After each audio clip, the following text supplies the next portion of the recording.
Hola, bienvenidos a este OVA sobre filosofía política. En este episodio vamos a trabajar la teoría de la justicia de John Rawls, uno de los intentos más influyentes del siglo XX por responder a una pregunta muy sencilla, pero a la vez muy complicada. ¿Qué significa que una sociedad sea justa? La idea no es solo contar quién fue Rawls, sino explicar con calma los elementos centrales de su propuesta. ¿Qué es la justicia como equidad? ¿Qué es la posición original?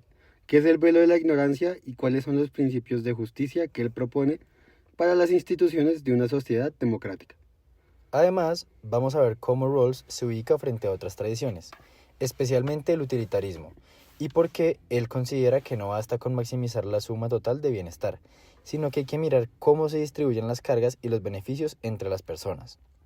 También vamos a revisar algunas críticas importantes, tanto desde perspectivas libertarias como la de Nozick, como desde perspectivas comunitarias, feministas y del sur global, que cuestionan algunos supuestos de Rawls. Al final, vamos a aterrizar todo esto al contexto colombiano actual, especialmente al clima electoral de cara de las elecciones de 2026, para preguntarnos cómo sonaría la teoría de Rawls en medio de esta polarización, las reformas, la desconfianza en las instituciones y las promesas de justicia social.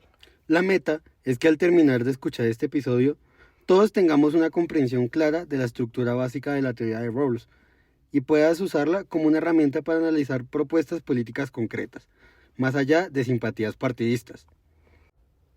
Entonces, empecemos por el principio. ¿Quién era Rawls? ¿En qué contexto escribió? ¿Y qué problemas tenía en mente cuando formuló su teoría de la justicia? A partir de ahí, iremos avanzando paso a paso, siempre con la misma pregunta en el fondo. Si fuéramos realmente imparciales, ¿qué tipo de reglas aceptaríamos para organizar una sociedad como la nuestra? Para empezar, daremos un breve contexto histórico. John Rawls nació en 1921 en Estados Unidos y vivió prácticamente todo el siglo XX. Esto significa que fue testigo de la Gran Depresión, de la Segunda Guerra Mundial, de la Guerra Fría, del desarrollo del estado de bienestar y de las grandes luchas por los derechos civiles. Rawls estudió en Princeton, sirvió como soldado en el Pacífico durante la Segunda Guerra y después de la guerra regresó a la academia. Es importante recordar que él vio de cerca los efectos de los totalitarismos y de la violencia masiva, y eso influyó mucho en su preocupación por las instituciones justas. En los años 50 y 60, cuando Rawls empieza a desarrollar su teoría, el debate dominante en filosofía moral y política estaba muy marcado por el utilitarismo, que, simplificando, defiende que una acción o una política es correcta si maximiza la suma total de bienestar. El problema es que el utilitarismo puede justificar sacrificios muy fuertes de algunas personas si eso aumenta la felicidad total. Rawls ve eso como una especie de contabilidad, que puede ignorar a los individuos concretos y tratarlos como simples medios para un fin colectivo. Al mismo tiempo, en Estados Unidos se estaban dando el movimiento por los derechos civiles, las protestas contra la segregación racial, la guerra de Vietnam y debates intensos sobre desigualdad económica, pobreza y discriminación. Rawls no solo escribe aislado en una torre de marfil. Su teoría intenta dar un marco normativo para una democracia constitucional moderna, pluralista, donde conviven personas con religiones y visiones de la vida muy distintas, pero que igual necesitan ponerse de acuerdo en unas reglas básicas de justicia. En 1971 publica A Theory of Justice, que es su obra más famosa. Ahí presenta por primera vez de manera sistemática la idea de justicia como equidad, la posición original, el velo de la ignorancia y los dos principios de justicia. Más adelante, en Political Liberalism de 1993, Rawls reconoce que su primera formulación no había tomado suficientemente en serio el pluralismo de doctrinas morales y religiosas en las sociedades modernas. Entonces, reformula su teoría como una concepción política de la justicia, no metafísica. Y en The Law of Peoples intenta extender sus intuiciones a las relaciones internacionales, preguntándose qué principios deberían regir una sociedad de pueblos, aunque ese intento ha sido muy discutido especialmente desde el sur global. En resumen, Rawls escribe en un contexto donde las democracias liberales enfrentan el reto de justificar sus instituciones después de las guerras, de los totalitarismos y de las luchas por derechos civiles, y su teoría intenta ofrecer una base moral robusta para este tipo de sociedades. Basados en esto, podríamos decir que Rawls es una respuesta filosófica al siglo XX. Quiere evitar tanto el autoritarismo como una versión fría del mercado que ignore a los más vulnerables, pero sin imponer una religión o una moral particular desde el Estado. Con ese contexto en mente, podemos pasar ahora sí al núcleo de su propuesta. ¿Qué significa para Rawls hablar de justicia como equidad? Pasando ahora a los conceptos centrales, empezaremos a definir lo que es la justicia como equidad. Con esto, Rawls quiere decir que las reglas básicas que organizan la sociedad deben ser justas en el sentido de que podrían ser aceptadas por personas libres e iguales en condiciones de imparcialidad. Para precisar esto, Rawls se enfoca en lo que llama la estructura básica de la sociedad, es decir, las principales instituciones políticas, económicas y sociales, como la Constitución, el sistema de propiedad, el mercado laboral, el sistema educativo, el sistema de salud, la familia, entre otros. Rawls dice que la justicia no se evalúa solo mirando actos individuales aislados, sino mirando cómo estas instituciones distribuyen sistemáticamente derechos, oportunidades, ingresos y poder entre las personas a lo largo del tiempo. Para saber qué principios de justicia deberían regir esa estructura básica, Rawls propone un experimento mental famoso, la posición original. Es una situación hipotética de elección colectiva, donde las personas deciden los principios de justicia que organizarán su sociedad. La clave es que, en esta posición original, las personas están detrás de un velo de ignorancia. No saben cuál será su lugar en la sociedad real. No saben si serán ricos o pobres, o si pertenecerán a una mayoría o a una minoría, si tendrán una discapacidad, o qué religión tendrán o qué talentos tendrán. Lo único que saben es información general sobre cómo funciona la sociedad, sobre economía, psicología, historia, y que quieren desarrollar un plan de vida propio y tener los medios básicos para hacerlo. También sabe que tienen lo que Rawls llama dos facultades morales, capacidad de tener un sentido de la justicia y capacidad de tener una concepción del bien. El velo de ignorancia es importante porque busca eliminar ventajas arbitrarias en la negociación. Si no sé qué posición voy a ocupar, no puedo diseñar las reglas solo a favor de los de mi grupo, porque podría terminar siendo uno de los peor situados. Por eso, Rawls piensa que desde esa posición original, las personas elegirían principios que protejan fuertemente las libertades básicas y que cuiden especialmente la situación de quienes estén en desventaja. La imparcialidad se logra justamente a través de esa ignorancia estratégica. Otro concepto clave es el de bienes primarios. Son aquellas cosas que, según Rawls, cualquier persona racional querría tener, independientemente de cuál sea su proyecto de vida, como derechos, libertades, oportunidades, ingresos, riqueza y las bases sociales del autorrespeto. La justicia, entonces, tiene que ver con cómo se distribuyen estos bienes primarios. No se trata solo de dinero, sino de acceso real a derechos, a oportunidades educativas, a participación política y al respeto social. En pocas palabras, Rawls no está diseñando un sistema perfecto para santos, sino por el contrario, un marco razonable para ciudadanos normales, con desacuerdos profundos, pero que aceptan jugar limpio y respetarse como libres e iguales. Con este andamiaje en mente, ahora sí podemos presentar los dos principios de justicia que, según Rawls, serían escogidos en la posición original detrás del velo de la ignorancia. Ahora, pasando a la tesis principal, explicaremos lo que son los dos principios. Rawls resume su propuesta en dos principios de justicia. El primer principio dice, en versión simple, cada persona debe tener un esquema igual de libertades básicas, compatible con el mismo esquema de libertades básicas para todos. Estas libertades básicas incluyen, por ejemplo, la libertad de pensamiento, de conciencia y de religión, la libertad de expresión y de asociación, las libertades políticas como el derecho al voto, la libertad personal frente a detenciones arbitrarias y la protección del Estado de Derecho. El segundo principio tiene dos partes. Primero, la igualdad justa de oportunidades. Las posiciones y cargos deben estar abiertos a todos en condiciones de igualdad justa de oportunidades, no solo formal, sino material. Esto significa que no basta con decir cualquiera puede llegar.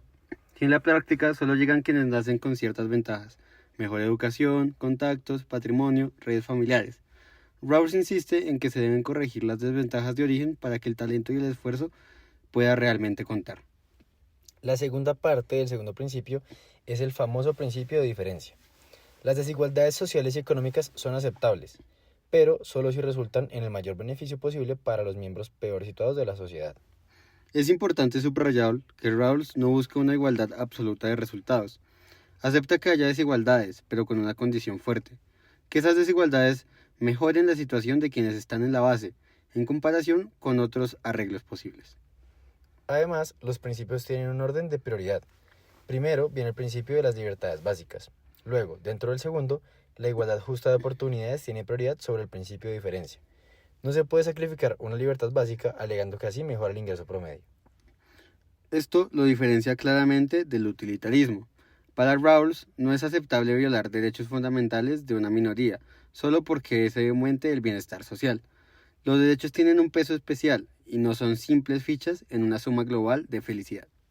A partir de estos principios, Rawls se distancia tanto de un capitalismo laissez-faire, que deja que el mercado distribuya todo sin correcciones, como de un socialismo estatal, que concentra completamente los medios de producción. Él habla más bien de una democracia de propietarios o de un estado social que asegura la justa distribución de los bienes primarios. Su tesis central es que una sociedad bien ordenada es aquella en la que estos principios son aceptados y cumplidos por sus instituciones, y en que los ciudadanos confían razonablemente en que los demás también los respetan. La justicia, entonces, no es solo un ideal, sino un criterio para evaluar constituciones, leyes, políticas, económicas y programas sociales. Ahora pasaremos a debatir las críticas y debates que ha generado la teoría de Rawls. Esta teoría ha generado muchísima discusión. Primero, la crítica que viene del libertarismo, especialmente de Robert Nozick, quien, en Anarquía, Estado y Utopía, sostiene que el Estado solo debería proteger derechos negativos y no de redistribuir riqueza según un patrón como el principio de diferencia. Nozick dice que siempre que la gente haya adquirido su propiedad de manera justa, cualquier redistribución forzada es una violación de libertad. Desde esa perspectiva, la idea de Rawls de que el Estado debe organizar las instituciones para beneficiar a los peor situados sería injusta. Otra línea de crítica es la comunitarista, con autores como Michel Sandel, Charles Taylor o Aldacer MacIntyre. Ellos cuestionan que Rawls hable de individuos desanclados, que parecen elegir principios de justicia sin pertenecer a ninguna comunidad concreta, cultura o tradición moral. Estos autores dicen que nuestra identidad está profundamente marcada por nuestras comunidades, historias y vínculos, y que no es tan sencillo imaginar sujetos totalmente abstractos detrás de un velo de ignorancia, como si pudieran desprenderse de todo lo que lo hacen quienes son. También hay críticas feministas, que señalan que Rawls se concentra en la estructura básica pública y deja relativamente poco elaborada la cuestión de la justicia dentro de la familia, donde también se reproducen desigualdades de género, cuidado no remunerado y formas de dominación. Desde el sur global y las teorías decoloniales se cuestiona que Rawls piense casi siempre en sociedades bien ordenadas, relativamente ricas y estables, dejando de lado la historia del colonialismo, la esclavitud, el racismo estructural y las enormes desigualdades entre países. Otros filósofos critican el carácter tan racionalista del experimento de la posición original, argumentando que la política real está atravesada por emociones, identidades, poder y conflicto, cosas que Rawls tiende a dejar en segundo plano. Sin embargo, incluso muchos de sus críticos reconocen que Rawls elevó el nivel del debate, obligó a justificar los arreglos sociales a partir de criterios explícitos de equidad, y no solo con argumentos de eficiencia o tradición. Además, Rawls mismo ajustó partes de su teoría en sus obras posteriores, por ejemplo, al introducir la idea de consenso traslapado en Political Liberalism, donde reconoce que diferentes doctrinas morales pueden coincidir políticamente en los mismos principios de justicia por razones distintas. En resumen, la teoría de Rawls no es un dogma, sino un punto de partida muy influyente que sigue siendo discutido, corregido y problematizado desde distintas corrientes filosóficas y políticas. Ahora, ¿qué tiene que ver todo esto con Colombia y con el clima electoral rumbo a las elecciones del 2026?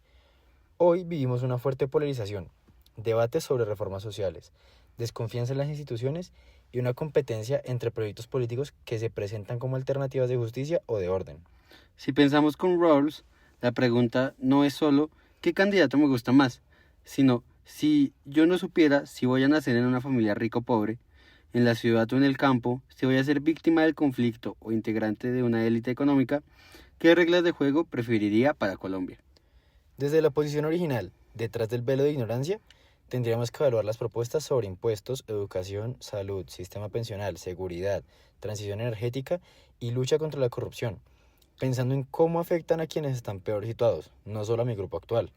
Por ejemplo, el principio de diferencia de Rawls nos invitaría a preguntar si las reformas económicas y sociales que se proponen desde el gobierno o desde la oposición realmente mejorarán la posición de los más vulnerables, o si más bien consolidan privilegios de ciertos sectores, ya sea en nombre del mercado o del Estado.